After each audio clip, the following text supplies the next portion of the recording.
We wish to assure the nation that His Excellency, the President of the Republic of Zimbabwe and Commander-in-Chief of the Zimbabwe Defense Forces, Comrade R.G. Mugabe, and his family are safe and sound, and their security is guaranteed. We are only targeting criminals around him who are committing crimes that are causing social and economic suffering in the country in order to bring them to justice. As soon as we have accomplished our mission, we expect that the situation will return to normalcy.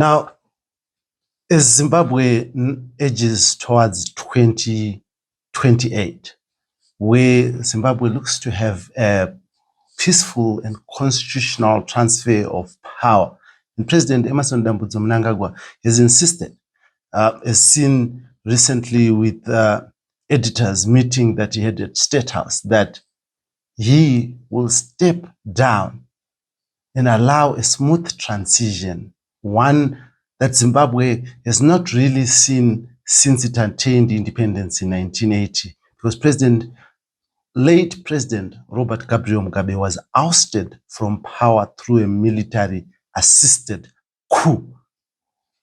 Will we not see a smooth transfer of power in 2028? Now, this is and this will always be the Free Talk in proud partnership with the Frederick Newman Foundation for Freedom. And I, your host as usual, Dara B. We talk about issues that concern you, the nation, why you should care. This is where you get the answers. Please join me after this break for more.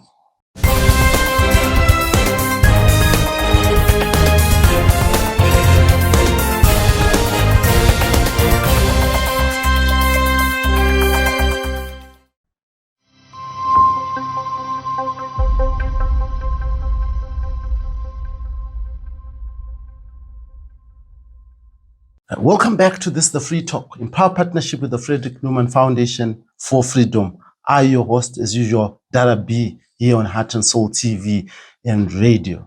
Now, we are following the voices. We are looking into the voices that have not been heard, the exiled voices of Zimbabwe. Now, the point of this program is to ensure that all Zimbabweans are heard regardless of where they are.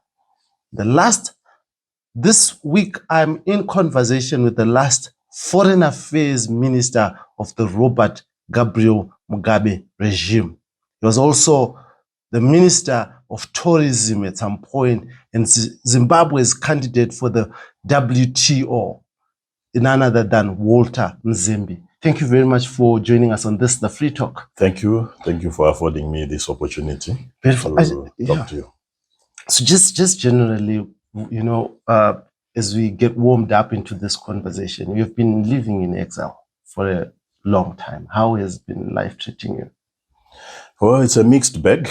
Well, quite a mixed bag indeed. There's no doubt in my mind or anybody's mind that exile is a hotspot of adversity. It doesn't matter where you are.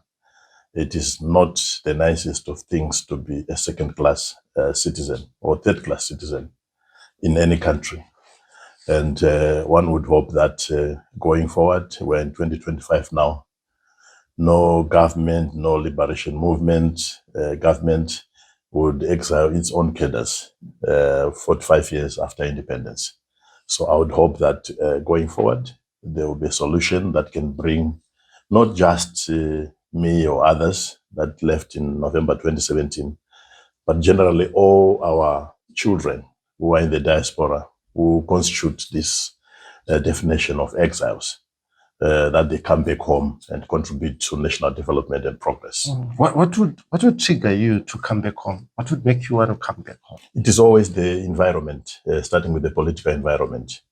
If it is one speaking to no threats to people's lives, yes, people would come back. Let's talk about the threats. You feel threatened. You feel threatened. Indeed.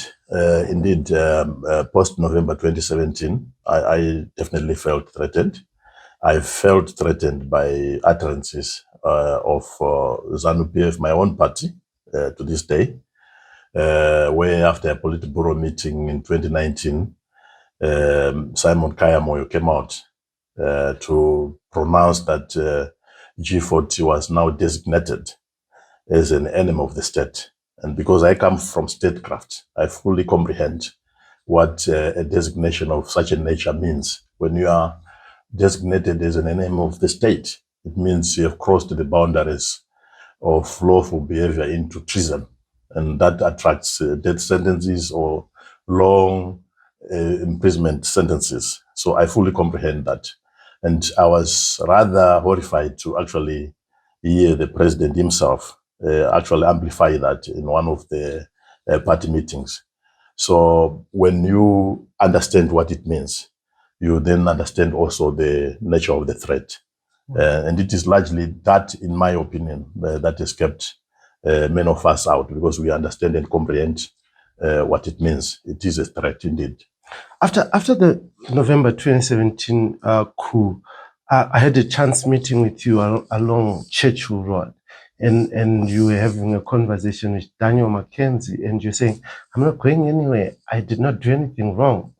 What was going on? I never felt that I did anything wrong, because if you would recall, for 2 years leading to the coup itself, or to the November 2017 transition, as others would want to call it, I had been on a UNWTO run for the elective post of Secretary General.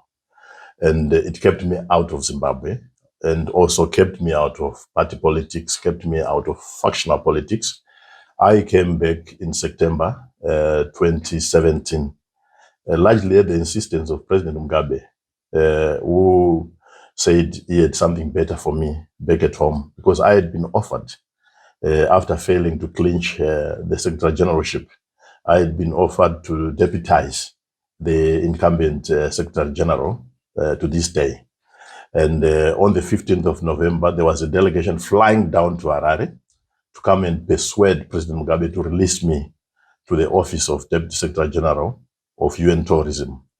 And it would constitute a delegate from the royal family in Saudi Arabia, the then Secretary General at the time, Dr. Taleb Rifai, and the chairman of the Executive Council of the UN Tourism, who was Dr. Charles Banda from Zambia. And they were coming to actually formally ask for my redeployment into the office of Deputy Secretary General. I had a conversation with President Mugabe in New York after we failed to clinch the position. President Mugabe said, fly over to New York, because it was coinciding with UN General Assembly time. And I was in Chengdu, China. He said, come over, let's have a chat. And I walk into this room full of bureaucrats and other ministers who had accompanied him to New York for the General Assembly. And he says, yes, Mr. Secretary General, what happened? And then I related everything that had happened, how we had been outfoxed by a denial of a general ballot, which would have tested my popularity and the popularity of the runoff candidate. But it was denied to Zimbabwe, and we were specifically told at the time that the UN system was not ready to surrender one of its agencies to a Mugabe protege, and therefore they were not interested in having the general ballot. So it was my first experience of UN breach of its own protocols and conditions regarding their elective general elections for such senior international civil servant positions.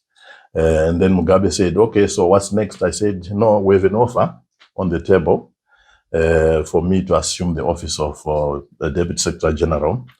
But as you would imagine, I cannot say no or yes in my own capacity because I'm a SADC endorsed candidate.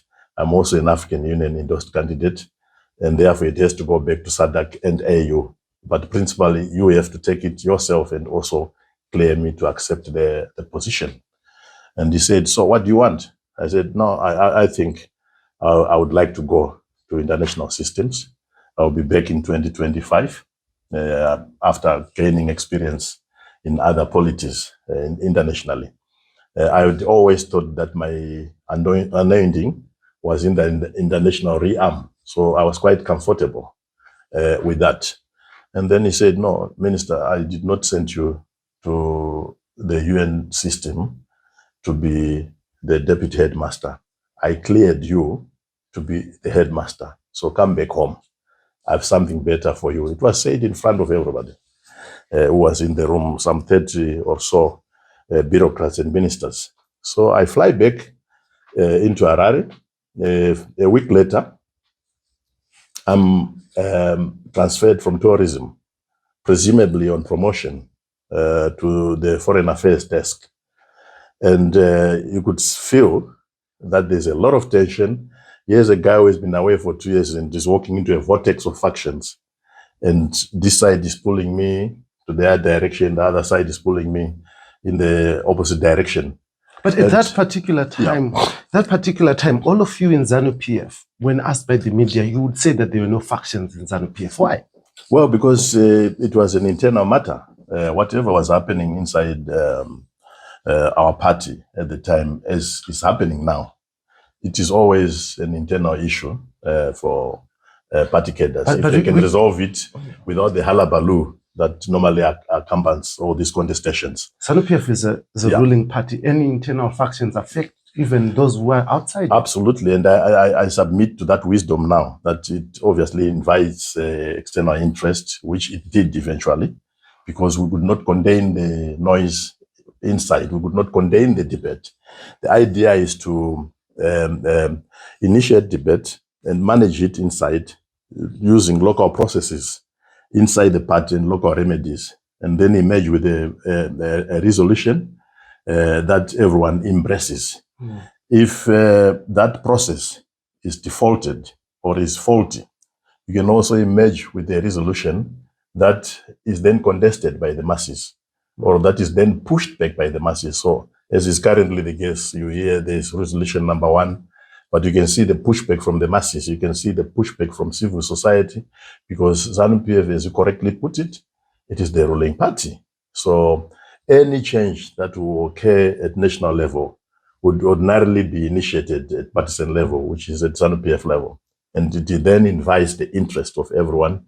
And in the instance of November 2017, because the disputes were so acrimonious at the time, it invited the interest of the stockholders, the securocrats themselves, who then came in to arbitrate in favor of one side at the time.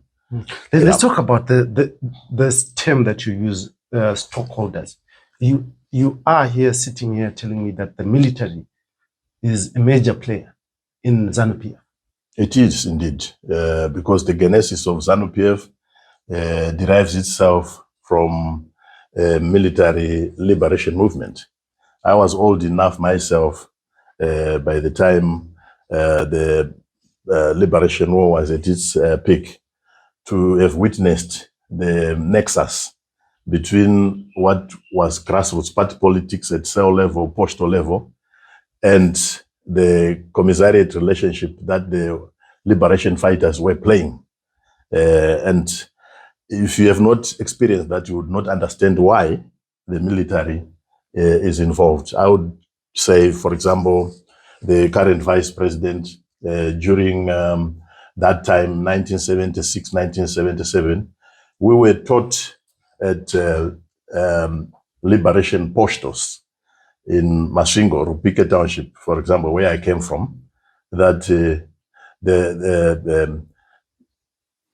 the head of the commissariat, okay, in Gaza province was Constantine Chiwenga. Okay. And it doesn't surprise me then when I see later on in our journey as a country, them invoking their interest in party politics to arbitrate to make sure that they put everything back on the rails. Because that's a role that he was playing in Gaza as Dominic Chinenge. And we're all taught and made to recite who the command structures of the liberation movement were at the time, and he was one of them. So you're talking about internal contradictions right now. Yeah. Are you, in your mind, clear that these internal contradictions that are existing right now will be resolved by the military? The military has an intrinsic interest, a hereditary interest born out of the liberation struggle. Okay, so the command element as it subsists today consists of remnants of that era of the liberation struggle, and they have been passing on an ideology that speaks to the collaboration between the masses and their liberation fighters, whether retired, whether classified as war veterans or active members of the security cluster. They have packed a social pact, social contract with the people, and it is born out of struggle. And if people don't understand it, then they need to begin to go back into history and understand the genesis of our own liberation struggle and how it informs the current politics. It appeared at the end of President Robert Gabriel Mugabe's tenure. He forgot this. Absolutely, because when a presidency appears to be captured by family interests, as I correctly, perhaps incorrectly perceive it to be a family office now, where the family structure is more stronger than the party itself, it lends itself to that kind of classification as you are putting it across to me. And it is normally because maybe an incumbent is now aging and is not in full control of his faculties to the extent that he was maybe in 2013 in the case of President Mugabe. And the family structures, the oligarchies and acolytes start taking advantage of an incumbent, and because it's a family office, they start making decisions on behalf of the institution of presidents. So you will find their family members, for example, who are probably, in terms of clout, stronger than the president himself. As reference points, if they utter something, if they say something, it is as good as the president himself speaking. And I think we probably are at that juncture now in our history having repeated itself so quickly in 7 years, to the extent that we are witnessing that which we thought we were rescuing the country from 7 years ago through Operation Restore Legacy, repeating itself in 2025 with such precision and clockwork accuracy, and no one seeming to have learned anything from the experience of November 2017. Yeah. So I am admitting that there appeared to be a sense of office and state capture in November 2017, which prompted this cluster, the security cluster, to intervene.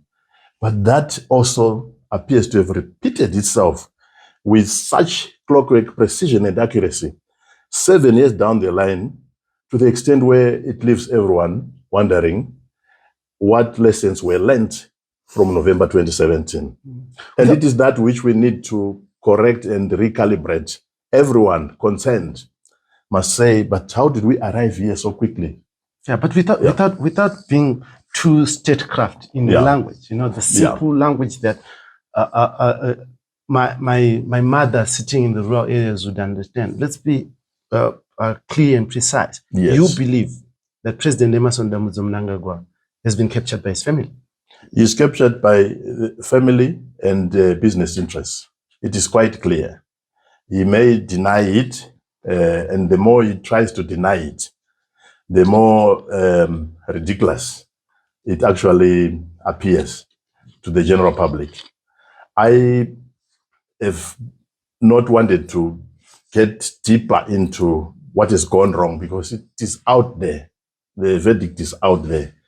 What has gone wrong from November 2017 on the back of his own utterances and promises to the people of Zimbabwe that he would not repeat the misgivings, missteps, misgovernance of the terminal years of the Mugabe presidency. But we see that not only repeated, but multiplied by a factor of maybe 3 or 4. And it is this which is alarming everyone. So when people command the courage to articulate and voice their concerns on what is going wrong, I think the first thing is not to dispatch police behind these cadres who would have commanded that courage and who probably command a stronger local stand-by in pointing out those errors. The correct position should be to invite those people inside the room and manage the situation. What are your grievances? But where do you get Dr. Muzembi, where do you get the power or the audacity to give this advice when during your time with Mugabe, you did not invite people in rooms who had contradictions with Mugabe? We had a lot of robust debate, and this incumbent president would be the first one to tell you how some of us were probably known as devil's advocates. That term was used on me a couple of times because I was exercising my right around a cabinet table, which gives you power to voice concern when things are going wrong.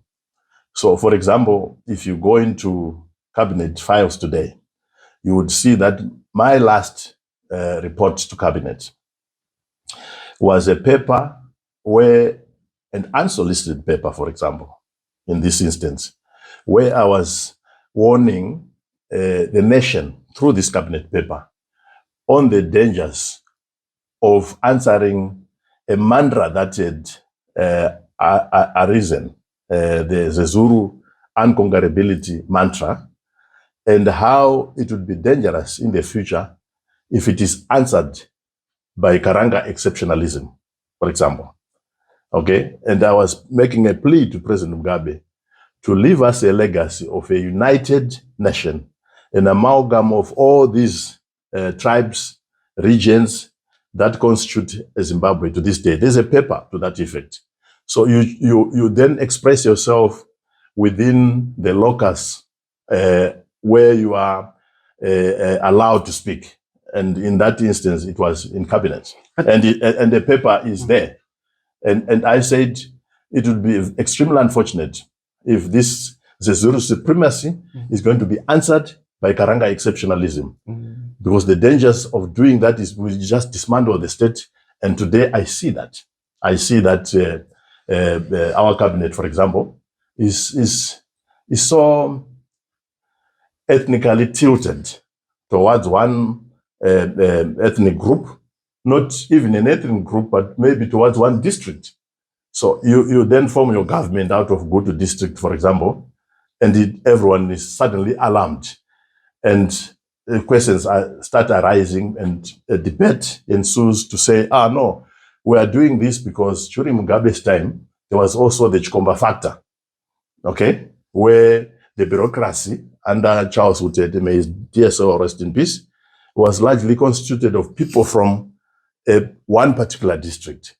And now this factor is being answered by a good to district phenomena. I could count and run short of my fingers here if I were to count the number of ministers that are coming from this particular district in Gutu. That is not how you design a state. You don't design it from one district, because the principles of equitability that we were taught in struggle, that we have a united country where all our interests should be represented, then answers itself in this debate. Why should we worry mostly about ethnicity in a country where Itai Dzamara was disappeared? Under your watch, you were minister then, you were in government. Justina Mkoko was abducted, arrested, and the state pretended they didn't know until when the inclusive government was formed. How is that not what we should worry about? You go to cabinet files, and I'm hoping that there's a proper declassification of cabinet files, because it will acquit people who were questioning these issues that you are raising. For example, as a tourism minister, it was not in my interest to go and promote a brand whose fame is around abduction of citizens. So you will see me actually raising this issue of... but you stayed in that government. Yes, yes. How did your conscience allow you to do that? You stay because it is a mandate coming from the people. Being appointed is a function of being appointed because you have secured the mandate from the people. You are elected by the people. You don't abandon mandates or run away from people's mandates. They say, stay in the kitchen and fight on. If they smoke in the kitchen, fight on and represent our interests. You don't abandon ship. Some people argue that that mandate was never given by people because these elections that brought Zanu PF into power were actually violent. 2008, for instance. They were cured. They were admittedly violent and disputed in 2008, but they were cured by the global political agreement. And I don't know why people choose what to remember and not to remember. So you go into a crisis. Wherever we have had a dispute in our country or a crisis, it has always been cured by national dialogue. So witness Lancaster, it was people coming from the bush, various parties fighting against each other, but coming around the table at Lancaster to resolve a 16-year liberation war conflict, resolved by dialogue.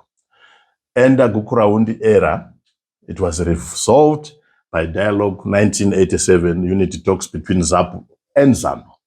There was also another stage where there was national dialogue around the constitution in the year 2000.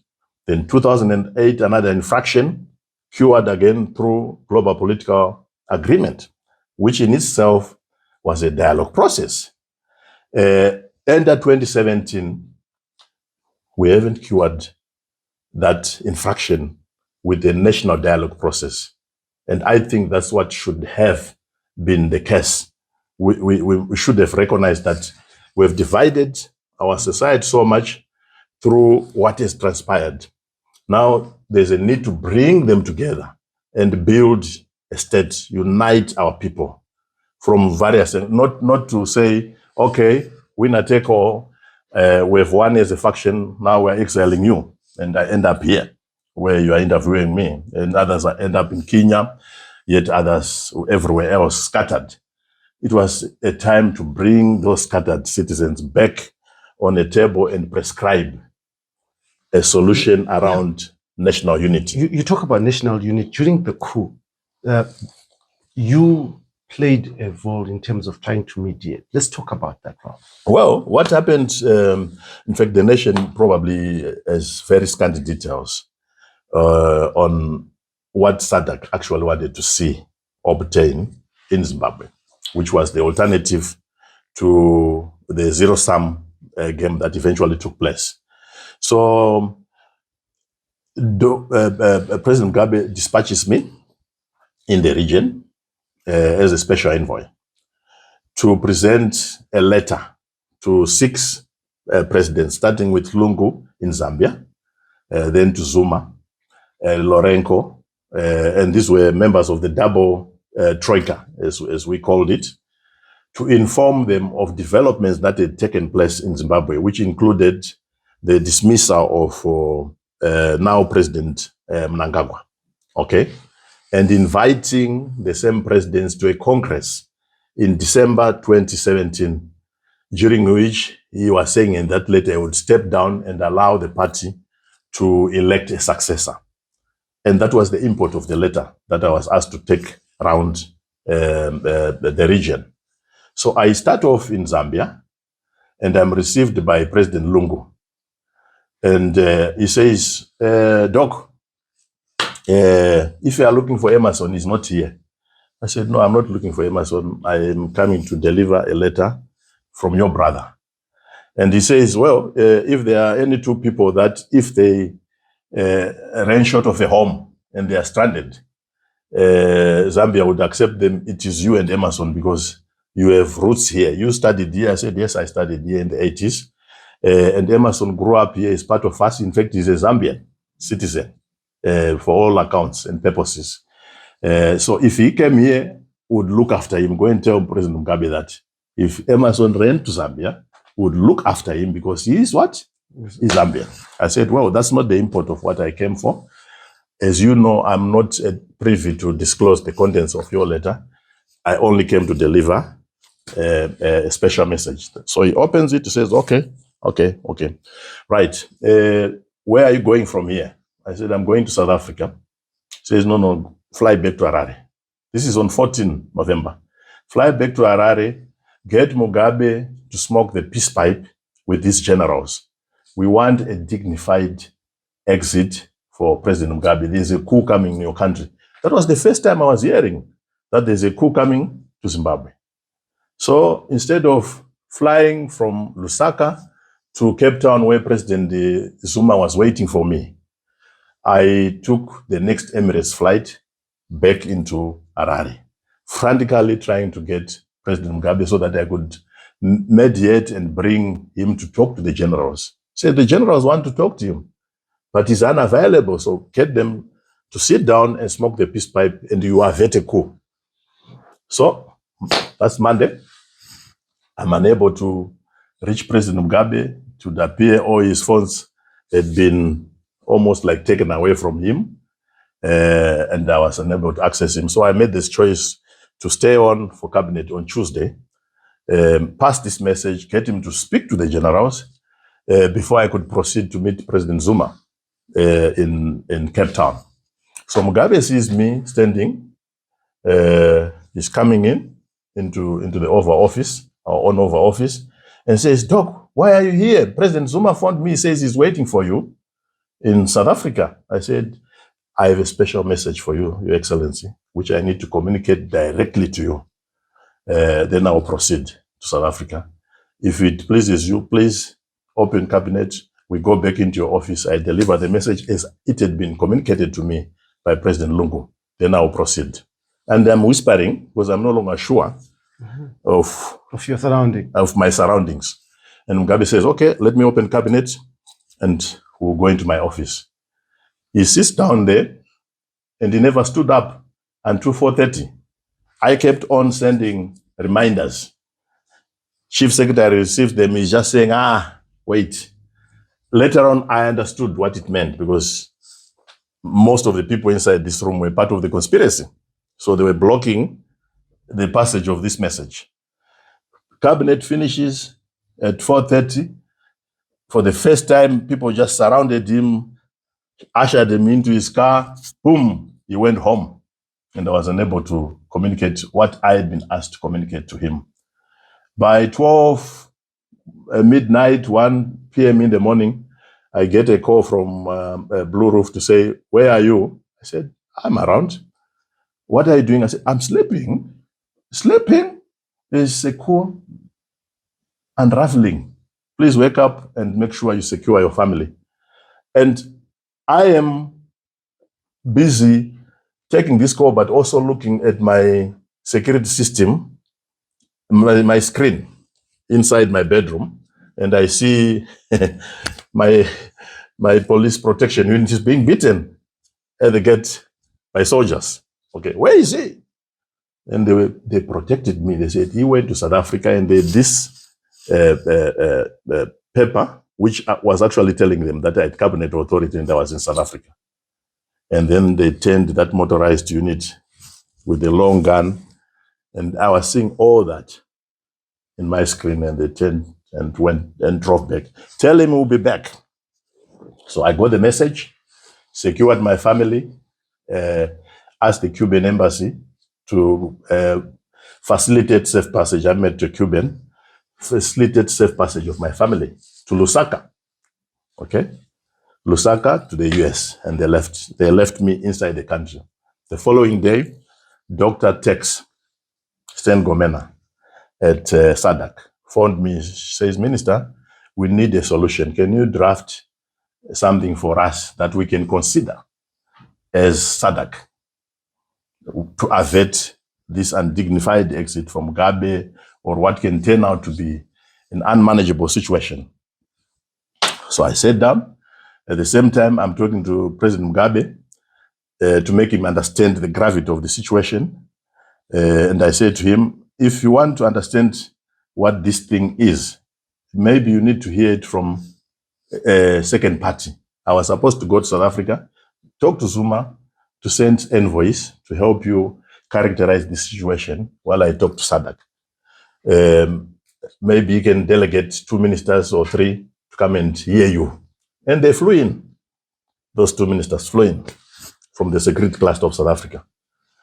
The president downplayed what was happening at the time. That was the Asante Sana moment. You think it was the president? Because at this moment you tell me that he probably was unconscious of what was happening around him. Okay, because when these 2 ministers came, I asked to be in the meeting because I was the last man standing. The others had gone in all different directions, and he said, "I have to protect you. If you come into that meeting, you'll be killed." Immediately after that, because they will see that you are trying to resolve this situation differently from the direction it is going and what they want. Please stay away. You get the minutes from Joey Bima, and then from there, it will inform you what you need to do with SADC. So indeed, the minutes come to where I was staying in a lodge in Harare. I'm presented the minutes. And I see that President Mugabe has basically turned these ministers back and saying there's no crisis that we cannot resolve amongst ourselves as Zimbabweans. So therefore, go back. And I'm still reading the minutes. He phones me. He says, "Where are those ministers?" I said, "What are you talking about, Your Excellency? Where are those ministers? Can you ask them to come back? I think the situation has worsened. I need them." I said, "No, you told them that there is no crisis, so they've flown back to South Africa." No, ask them to come back. I said, "Well, we're now working at a different level now. I'm talking to the foreign ministers. Maite in South Africa was now working with me and the Minister of Foreign Affairs in Zambia and Angola. We're working towards a solution. 5-6 points that I drafted at the time, which constituted a solution, which SADC accepted. And it ran something like this. 1, nullify all processes that were taking place. Remember, there was a parallel impeachment process taking place in Parliament. President Mnangagwa now had been self-exiled to South Africa. So I said, nullify this situation, just nullify everything. Boom. We reset to pre-Mnangagwa disposal time. So you restitute him to his 2 positions of party vice president and national vice president. National vice president. Restitution immediately, bring him back. Okay, so nullify, then restitution. Then number 3 was to remove what were identified at the time as the toxic elements. Then that list came from SADC, a list of 4 ministers that they said were toxic to the solution. Okay, park them aside. Which ones are these? It was Sevia, Joao, Jonathan Moyo, Chombo. That list came from SADC. So these 4 people, park them aside for now, because they are principals of the other faction, and we won't get a solution if it's going to be national with their involvement. So pack them. Number 4, excommunication of the First Lady then, Grace Mugabe, from any party or national office or infringement into it thereof. Pake aside. That was number 5. Number 6, we proceed to Congress in December. Allow Emerson to participate freely. If the president is a candidate of his choice, who was Karamai at the time, allow a free competition. Whoever emerges as the winner is handheld to an election in June 2018. Okay? Tick, tick, tick, tick. I took all these 6, 7 conditions. I read them to President Mugabe. Okay? This is what, on the phone, this is what has been agreed on by SADC ministers of foreign affairs. So I need to pass it by you so that you tick it. And if you say it's okay, that's what will be considered by the heads of states who want to come fly in and resolve this situation. So went number 1 point, yes, no problem. 2 up to 7. He would, of course, pause on areas that he thought were affecting him personally, like the disposal of his own ministers and his own wife from statecraft. He would pause and almost pause like 2-3 minutes, and I would say, hello. And he says, okay, let it pass. Let it pass. And all the 7 points were cleared. Went back to SADC. Pushed back to President Lourenco, where the role at the time, if you recall, he was chairperson of I think it was SADC Troika.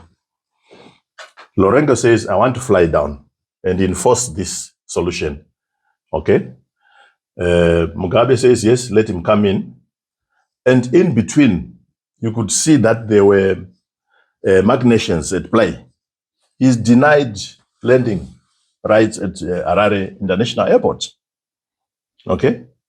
He wants to come in and enforce this solution, which has been passed around to 6 SADC heads of states, and they've said it's okay, this is a good solution.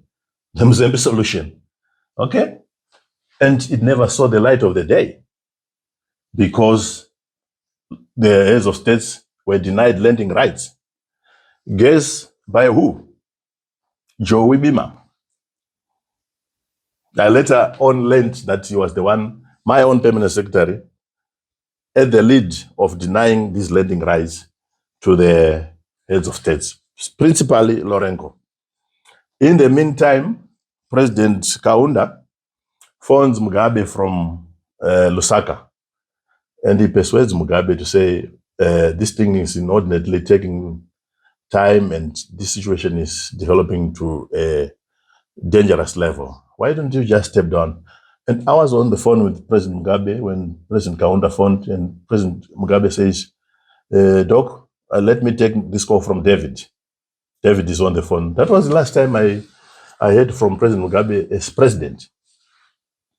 Because in the next 15 minutes, he had capitulated under circumstances that he later on told me that, they forced me, it was Canbot.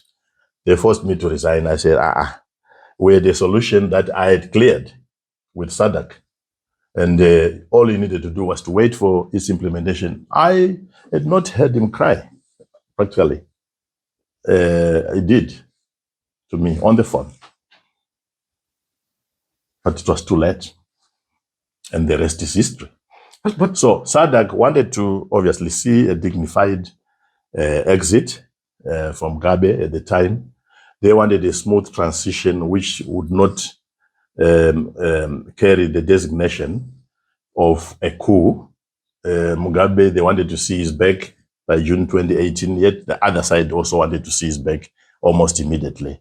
And you can understand, if you are in my position now, on reflection, I now understand obviously why they wanted to see his back immediately, because once you wound a buffalo, it will bring you down if you give it an opportunity to live. So they understood that they had crossed a line that would be classified as treason. And if they allowed him to subsist as president, he was going to get back to them somehow. What was the Central Intelligence doing? Because we know in Zimbabwe, the role of the Central Intelligence is to protect the president and give him information. Did they not? The information was at President Mugabe's fingertips. Let me tell you this. He had all the information at his fingertips. Maybe some of us who were not inside that whole secret cluster didn't have that information. But he had it on his fingertips to the extent that, if you recall, by the time we went into November 15, his substantive Director General was already a Minister of Justice. And that was Bonyongwe, if you recall. And there was an acting DG there, Nepera. Okay. Both trusted cadres, and I'm very sure that they were keeping him abreast, because some of the one-on-one conversations, he would actually talk about, they want to take me out. They want to take me out. And eventually they did. That conversation on they want to take me out started as far back as 2012, when members of the secret cluster were now retiring from active service into constituencies, and replacing civilian pillars almost everywhere. And that conversation started round about that time, that there's something brewing, but I can't place it. But don't you think that you let your president down by dancing and cheering him on whilst you watched him make mistakes? No. When you look at it now, in hindsight, it was actually idiosyncrasy, for lack of a better word, because I see that idiosyncrasy taking place now. It is quite clear that the people of Zimbabwe want this current president to serve his constitutional term to 2028.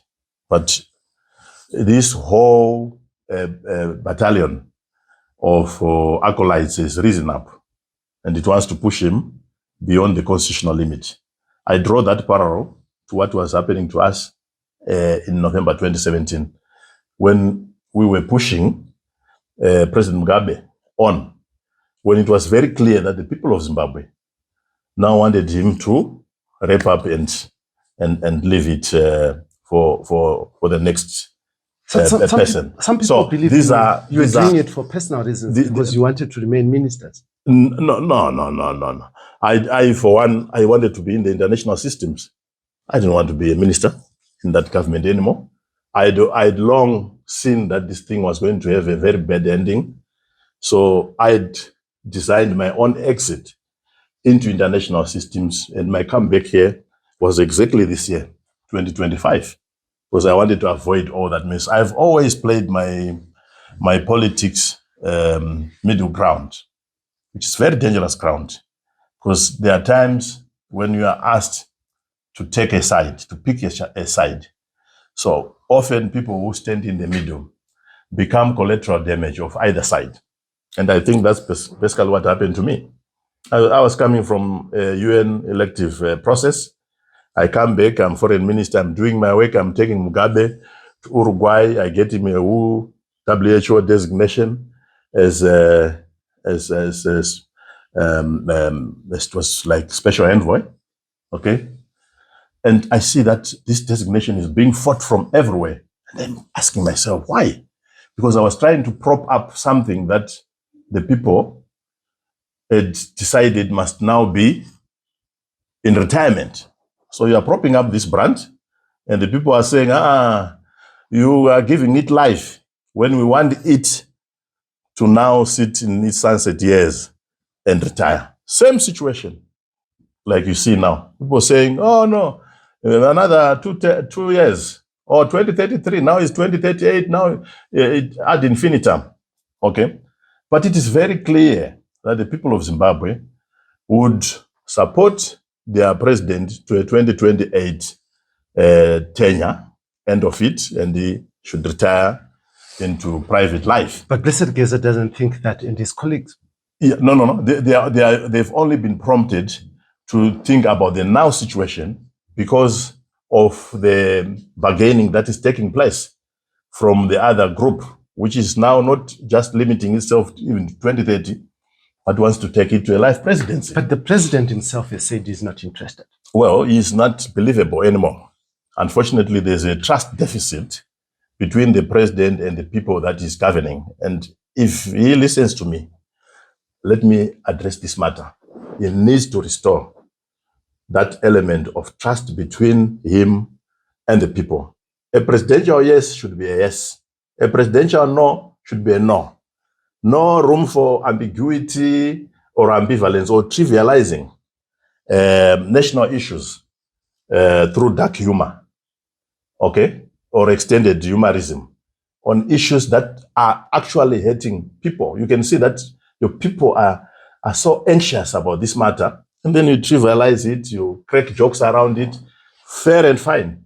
My brother has a very good sense of humor, but it should have limits. When you are dealing with matters of national interest, and you can see that your people are really, really concerned about your desire to extend your term before beyond 2028, and you trivialize it with inordinate humor to a point where people don't now second guess you. What exactly do you want or you don't want? Or when you're at a podium at a rally, you bring your ministers to recite the same thing that you are denying before a different audience. So you select your audiences. So if you want to talk to a particular constituency, you assemble editors of newspapers and other media, which you probably behind the scenes have bought. So when I looked at the character of that whole assembly of editors, I said, these are just representatives of shareholders who have an interest in this matter. Okay, they don't quite represent editorial independence, even in the line of questioning that they then raise to the president. You can see it's all a choreography. So they give him a carte blanche to basically, again, confuse the nation. In the evening, you then see these stories running juxtaposed to a scroll bar on television says for 16 million people, which is in contradiction to what is just said in the morning. So how do you get there? How do you run a country with such serious contradictions? It is exactly these contradictions that are throwing our people off balance. I say, but how do we believe you? On a legal point of view,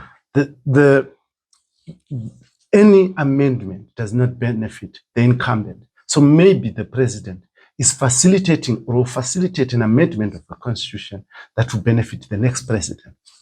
No. How does he know the interest of the next president?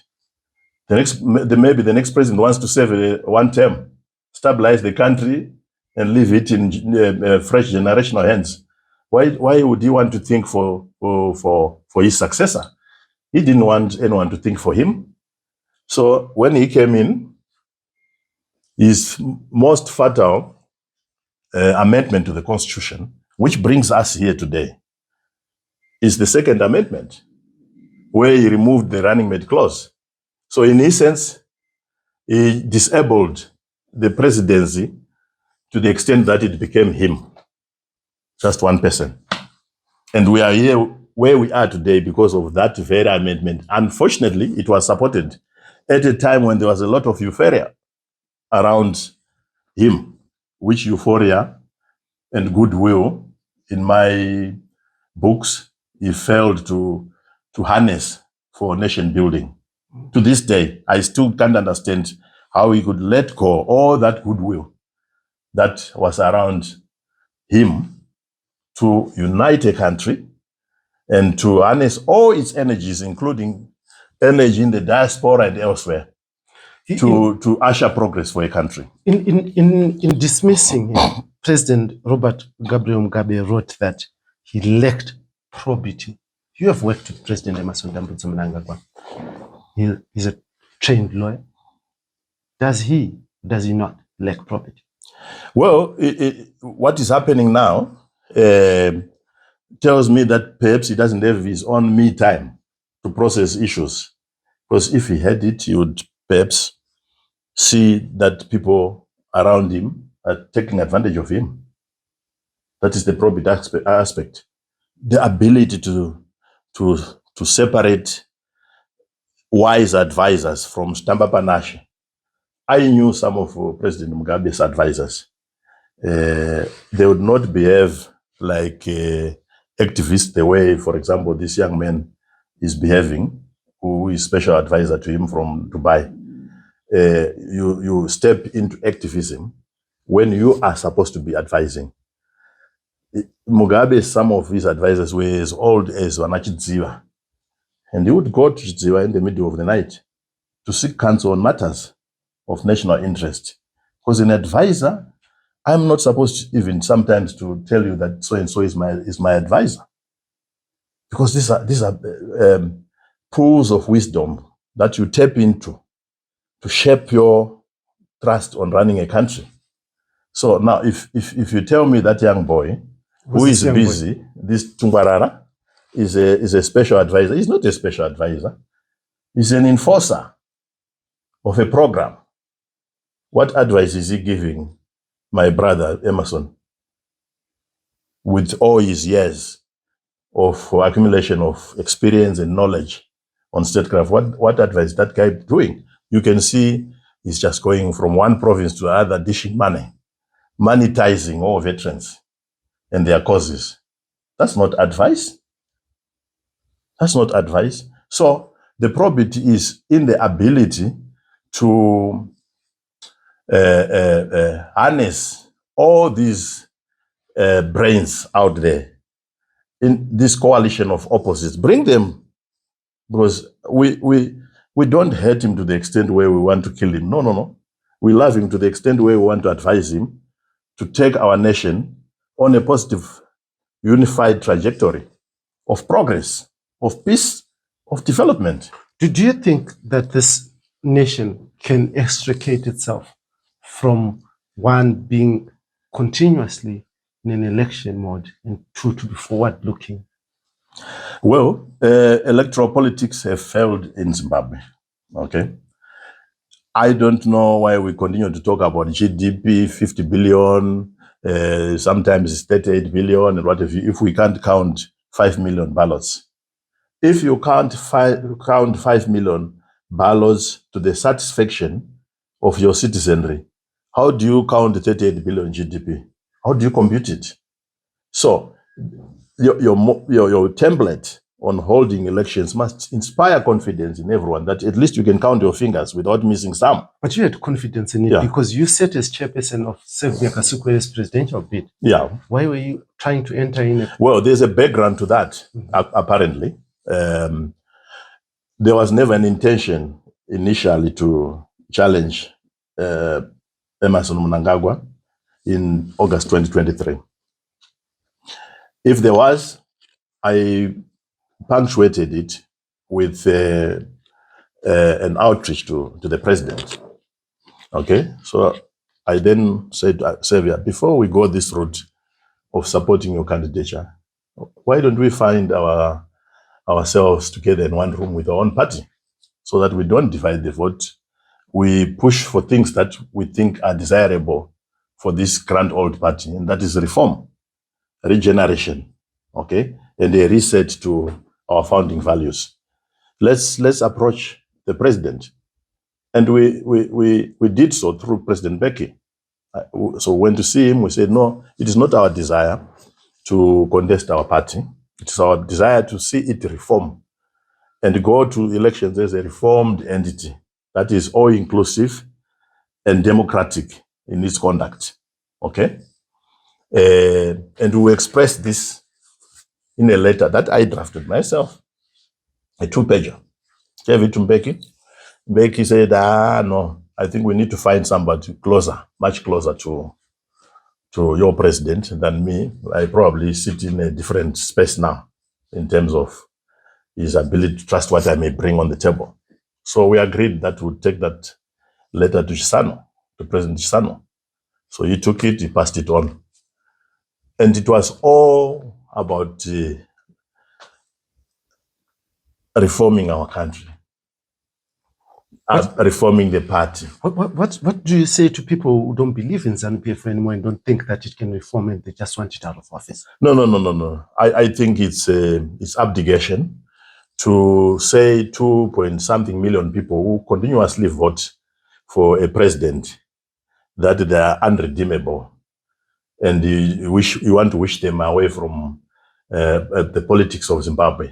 It's dreamy politics. They are as relevant as any other citizen. Now, if Blessed we don't Geza said the people in Zanu PF lack principles. They clap whoever is at the helm or holds power. For me, who is a rebranding specialist, a reformer, they are candidates for reform.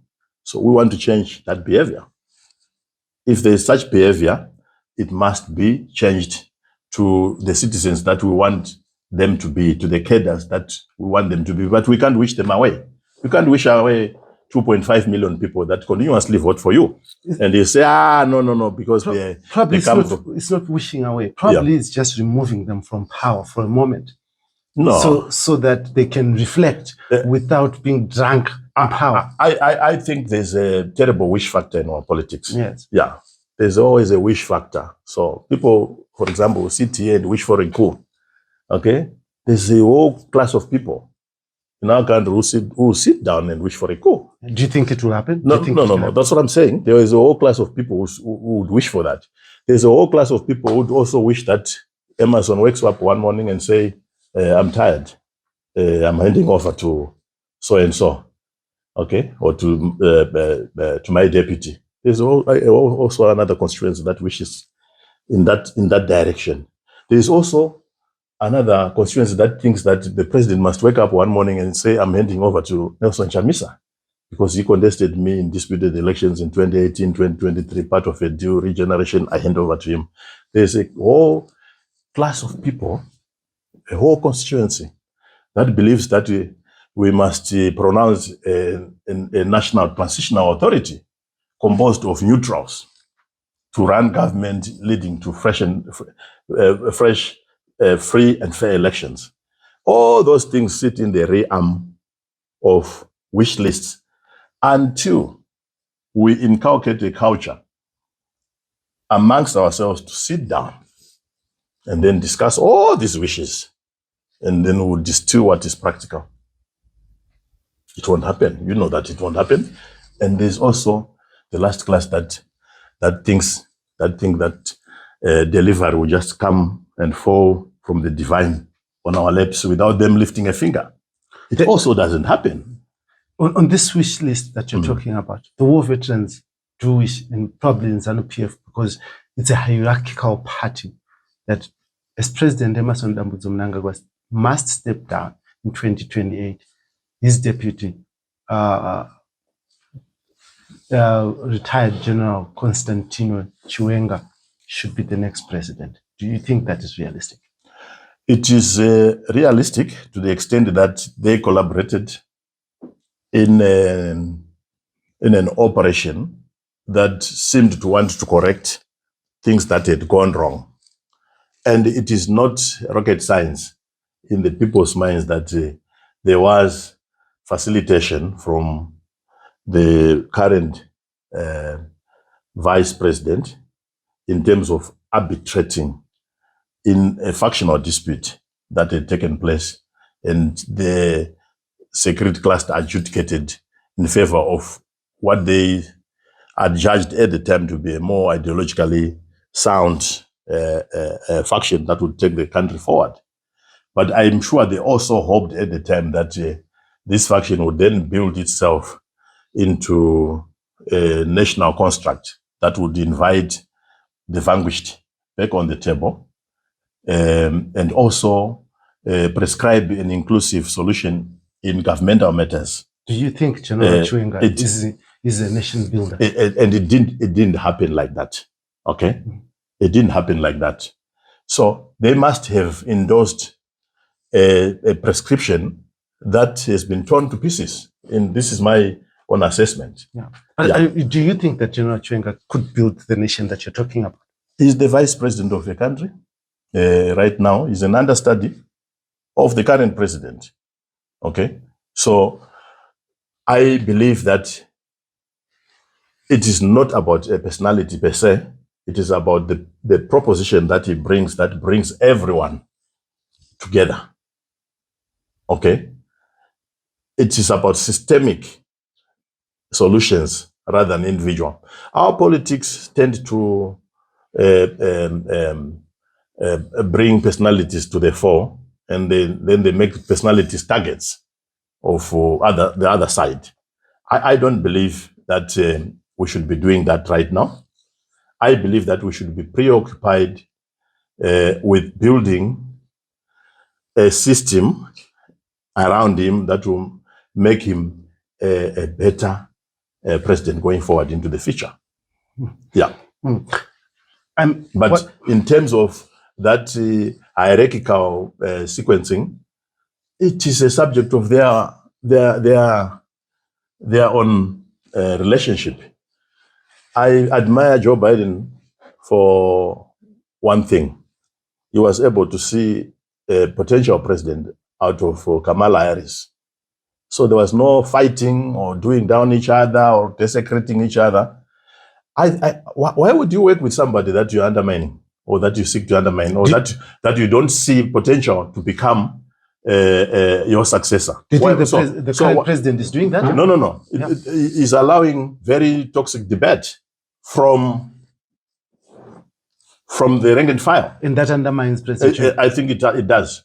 How? Because he shouldn't allow or at least preside over debate that undermines your own institution of presidency. And I'm talking about institution of presidency here. Because if Chiwenga is acting president, he's acting on behalf of the president, the substantive president.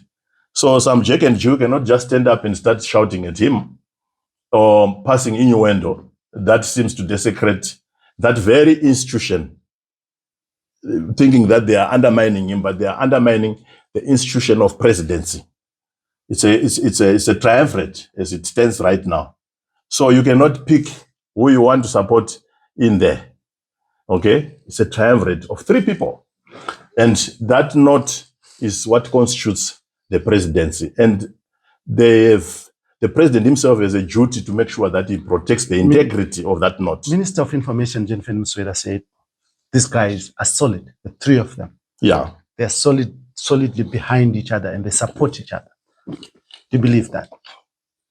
Mwonzora is described by the president himself in one of the rallies as a liar. Do you want as a propaganda? So you understand? I think a minister of information must do 30% propaganda. 70% must be informing correctly and accurately and interpreting things precisely for the nation. But if your split is 70% propaganda and only 30% is the truth, then there's a fundamental problem. It then borders on psychophancy. You're now trying to please an institution instead of advising it, correcting it where you can, your counsel if it is received. Ministers should not be court jesters. Ministers are there to advise, to counsel their own principle, because they draw a mandate from him. So if that mandate is being undermined by other things around him, they have a duty to inform him that, Your Excellency, the mood of the people out there is like this. Not to tell him what he wants to hear, because they will mislead him. I mean, as we wrap up, what responsibility do you take as Walter Muzembi, Dr. Walter Muzembi, the engineer, former cabinet minister of Zimbabwe, being at this place where he is right now? What responsibility, if you sit down and reflect? Well, when I sit down and reflect, because I was basically technocratic to a large extent, and I was not, inner circles, the inner core. the outer core, and so forth, concentric. I wish I had been close enough at the time, or earlier on, to have shaped the Mugabe presidency in a different direction, okay? And I also wish that this incumbency learns from the strengths and mistakes of the Mugabe presidency and adjusts and calibrates, because there's no need to sponsor an agenda that preoccupies our people with serious negativities every day. You can see that this 2030 agenda is not working. People are very angry about it, not because they don't love the president. No, they just feel that he must comply with constitutional provisions. They don't want him to sleep and conceive how to shred a constitution, because that's our supreme law. So I sit here. I'm not. He has done so many unimaginable things to my person, my family. You understand my standing, but I'm not angry, because 7 years of being out, you begin to learn different ways of building a national construct, and you begin to understand that anger does not resolve anything. Do you in think, the end. Do you think you have a role to play in building Zimbabwe? Absolutely. At what level? If anyone does want to tap into the experiences that we have gone through, working as a technocratic minister, the 7 years of adversity, which I think have brought us much closer to the people's challenges. I don't think that would have made better leaders if this country, Zimbabwe, had been thrust into our hands in November 2017 without going through these 7 years of adversity, of experiential learning, of reflection, of recalibration. We've seen how other people are doing it. We have a better view of what is happening inside the country, outside, inside. You see, because most of the people, the actors inside Zimbabwe right now are consumed with existential issues. But we see things with better clarity. That's why even when these fishermen were fishing, they said, no, cast your net to the right, because the person outside can see with better clarity where things are going wrong. And you should not take me as an enemy because I'm a critic. No, just take the advice, the counsel. Maybe that's my contribution to shape you back on the rails. And because you don't have a tradition and culture of tapping into the knowledge and experience of people like me into think tanks, like what the United States does. It has 400 think tanks that assist in the governance of that country. You will probably get more from me inside a think tank than as a critic, because I irritate you daily because I'm pointing out things where they are going wrong. But if I'm in a think tank, you tap into it.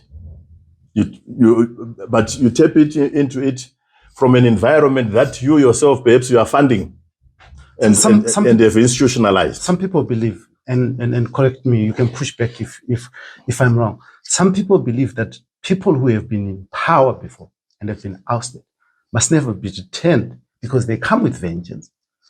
And Trump appears to be a very good example. He has come in right now, he's dismantled the institutions that have existed, that even during his first presidency, he didn't touch them, USAID and stuff like that. He didn't remove those.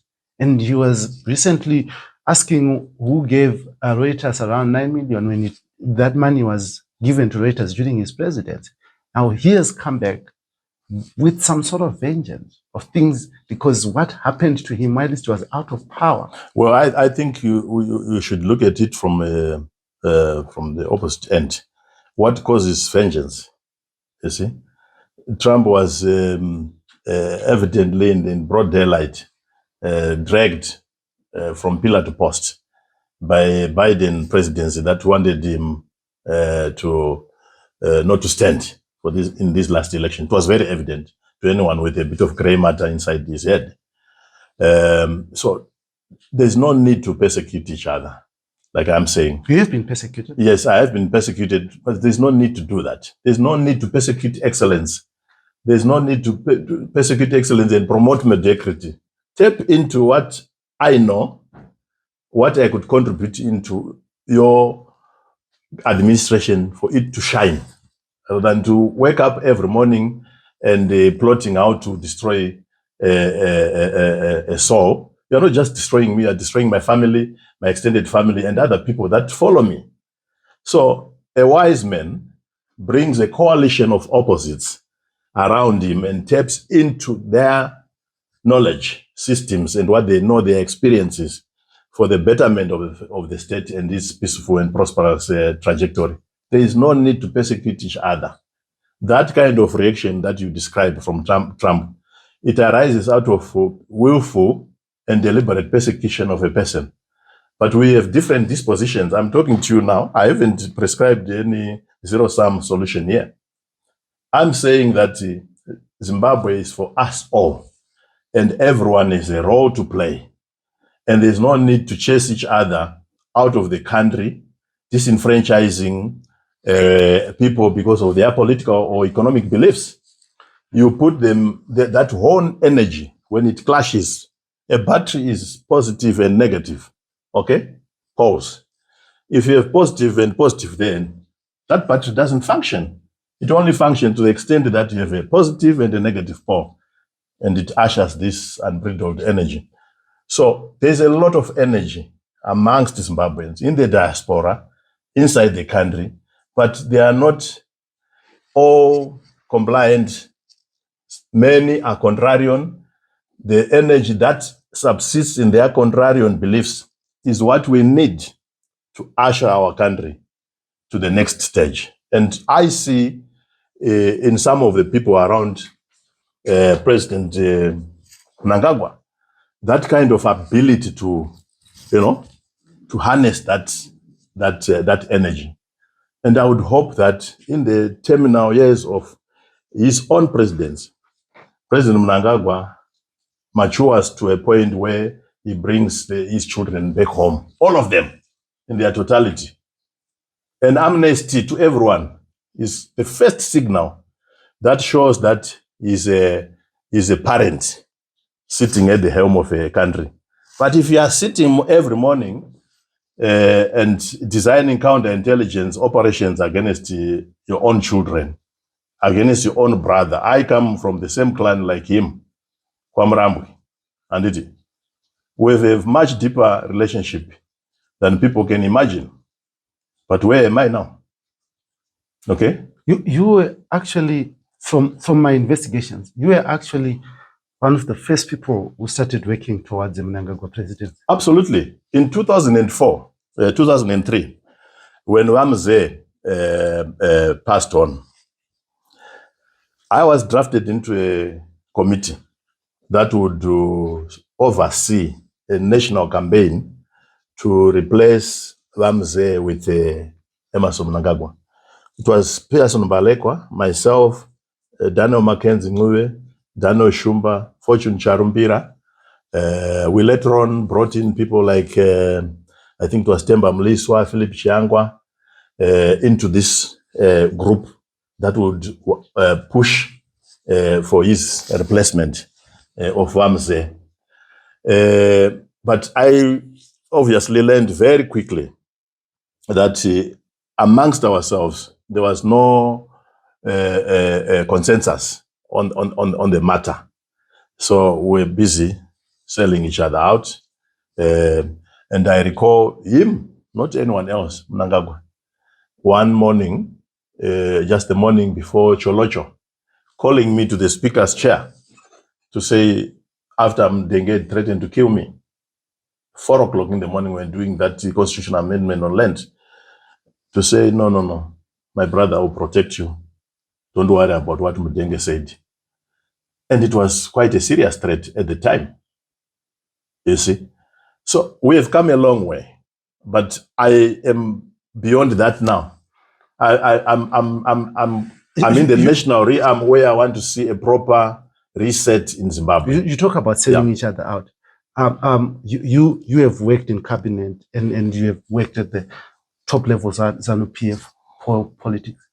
How deep is rumor a tool of management in Zanu PF? It is unfortunately the biggest nemesis, the biggest problem, a weakness of our party today. When we say we want to reform the culture, is to you cannot run a country on gossip, okay? Gossip lines. I got jettisoned out of the party coming from a UN campaign, merely because somebody decided just to pronounce a rumor on me. I did not commit any crime that surpasses that of Simon Kayamo. May his soul rest in peace, who actually read a letter firing Mnangagwa. You understand? With Charamba seated by his side.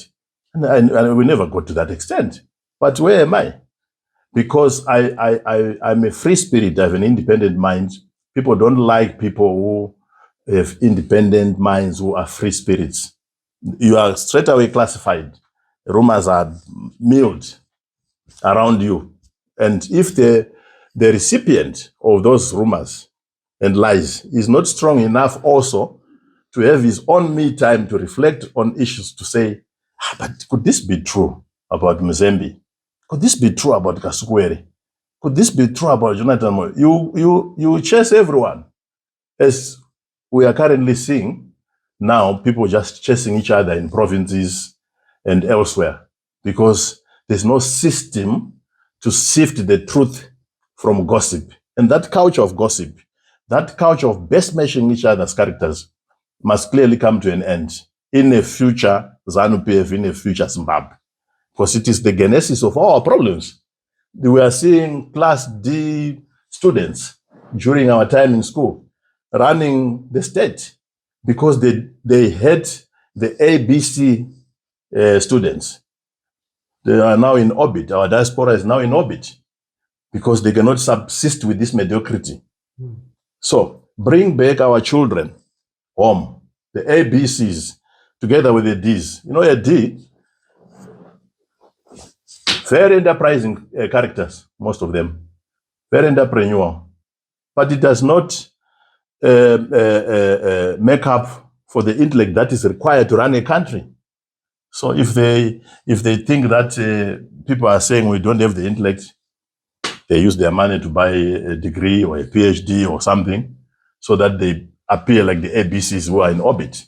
You understand what I'm saying? That intellect and experience that is out there in the diaspora must be brought back home. That's why Mugabe's first cabinet was a superstar cabinet. It was a diaspora cabinet for all intents and purposes, because it was composed of people who were coming from everywhere, bringing their experiences into that most celebrated and cherished cabinet, post-independence cabinet. It was just a lot of experience, a lot of intellect. But if you hate your people and you only want their remittances, you don't want their intellect, you only want their remittances, then there's a fundamental problem. You talk of D-class people who are running government. Could you care to name any? Well, I don't want to degenerate to name and shaming. I think the people are doing enough work on that. And the people inside that government are also doing enough work to expose themselves. But it is quite clear that there's a very serious intellectual gap, a very serious experiential gap in the government of today. And a lot of it is compensated for by psychophancy. Those that wake up to go and please the throne and compensate for all these other gaps. It is evident. I want to thank you very much, Doctor, for sitting down with us and having conversation with us on matters that affect our nation and that are deep, you know, on every Zimbabwean's mind and hearts, to say, how do we move our country forward? How do we correct the past mistakes? But before I let you go, Doc, I will just want to ask you if there's any issue that is on your heart that we didn't talk about, or that you feel that you want to talk about, or just a few moments to address the nation, to look at the nation Zimbabwe and address them.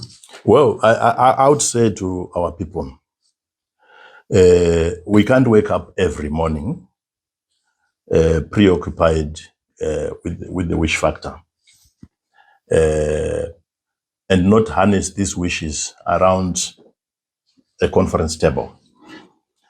We need to move our country to the position and stage where we understand that every conflict inside a home is resolved by dialoguing and genuine dialogue for that matter.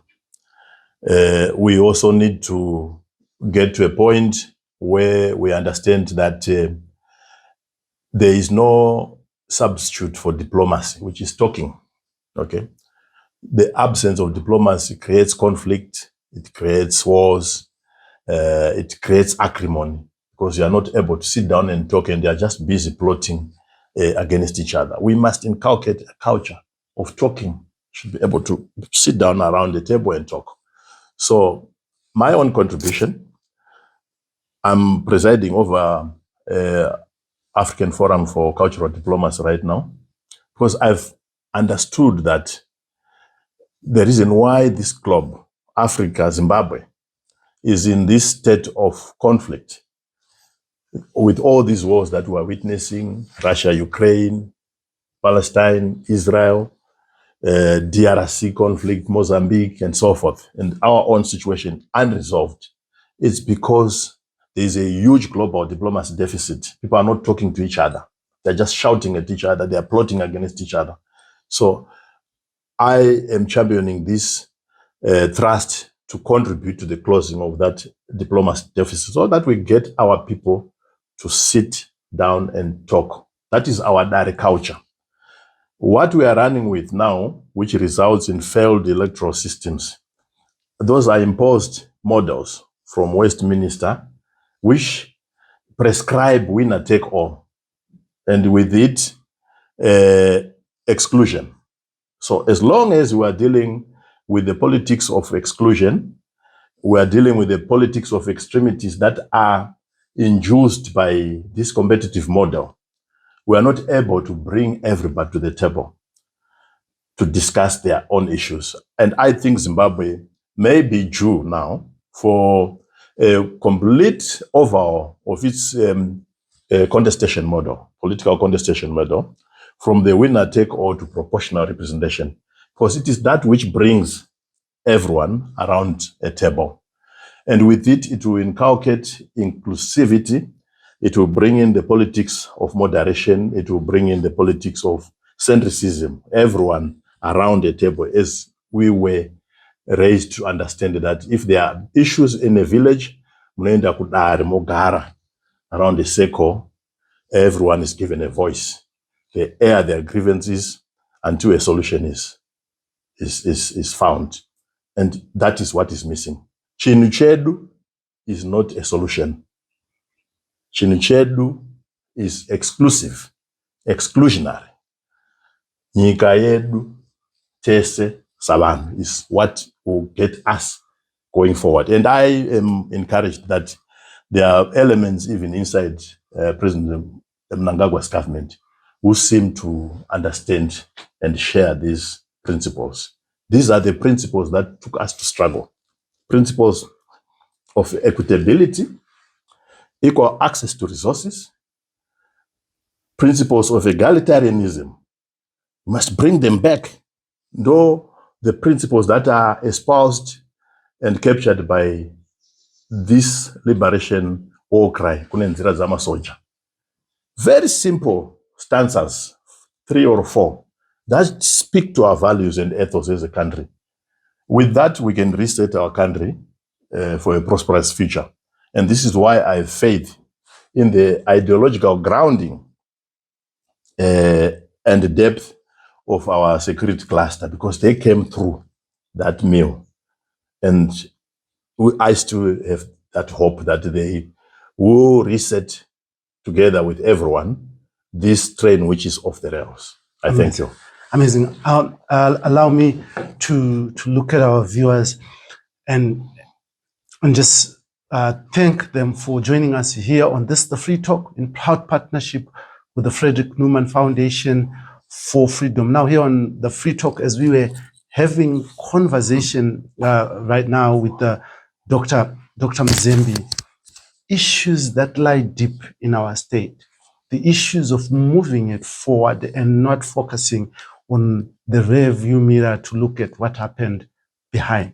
But it is important to understand those things that got us to where we are so that we know how we move this nation forward. Now this will always be the Free Talk with me, your host as usual, Dara B, on Heart and Soul TV and radio. Now, you can follow us on our YouTube page, subscribe on our YouTube page at HSTV Zim Live. We are sitting on over 85,000 subscribers and 18 million views. This is the channel to watch, where we give you unmolested news, unedited and unscripted interviews, hard-hitting, asking the questions that matter so that you get the satisfying answers to people that you otherwise can't reach. We have reached Dr. Walter Muzembi here, and he's not looking frail, as you can see. Thank you very much. Thank you, Dana. Thank you so much. Wishing you the best. Wonderful. Beautiful. Thank you. Hope to see you back home. 2025 is the year of our return home. So Yeah. we'll be back home soon. Beautiful. Thank you. Until next time, this is the Free Talk.